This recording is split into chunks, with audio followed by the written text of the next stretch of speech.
Hi all, today we will learn irony.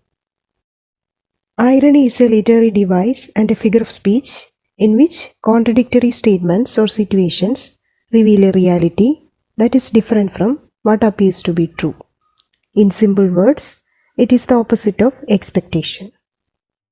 The word irony comes from Iron, a character in an ancient Greek comedy who pretends to be ignorant to fool his opponent.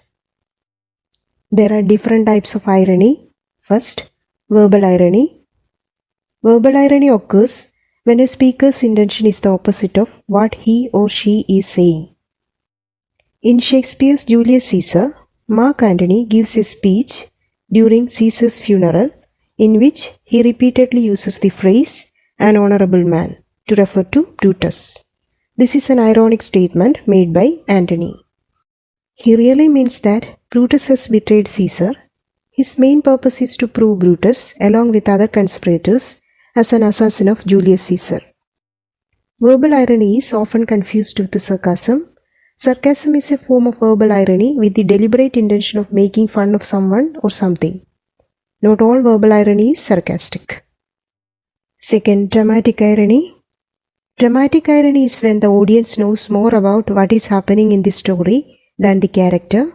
It is also called tragic irony. Dramatic irony creates tension and suspense. Shakespeare made free use of dramatic irony in many of his plays. In the play Macbeth, on coming to Macbeth's castle, King Duncan admires the beauty of the building and the generosity of his hostess.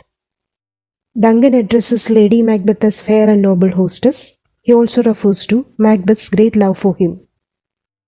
But the audience knows that the castle would soon become the scene of Duncan's murder. He would be murdered that night by Macbeth, whom the king trusted and honored, and the fair and noble hostess herself would make every arrangement to accomplish the deed. Third, situational irony. It is the difference between what is expected to happen and what actually happens. It denotes a reversal of expectations. In the play Romeo and Juliet, in Act 1, Romeo is in love with Rosaline and only wants to go to a ball to see her.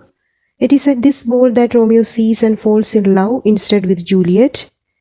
It is unexpected that he should renounce his love for Rosaline. Fourth, cosmic irony. Cosmic irony occurs when a writer uses God, destiny or fate to crush the hopes and expectations of a character or a humankind in general.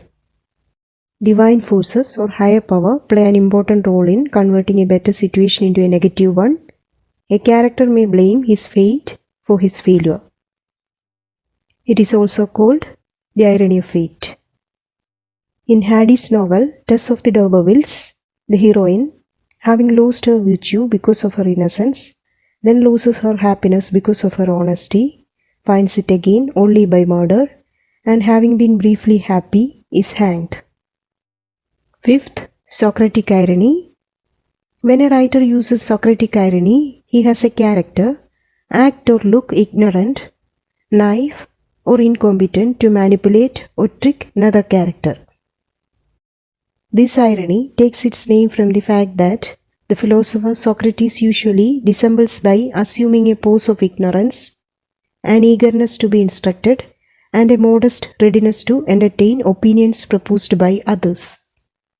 Sixth, romantic irony. Romantic irony is a term introduced by Friedrich Schlegel and other German writers of the late 18th and early 19th centuries to designate a mode of dramatic or narrative writing in which the author builds up the illusion of representing reality only to shatter it by revealing that the author, as artist, is the creator and arbitrary manipulator of the characters and their actions.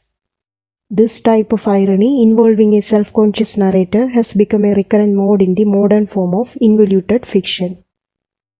The concept owes much to Lawrence Stern's use of a self-conscious and willful narrator in his Tristram Shandy. Irony is used when the author intends to indicate some other meaning rather than the literal meaning.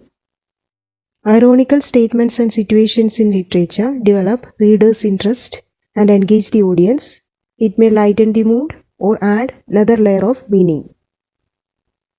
Let's conclude today's topic. Thank you for watching.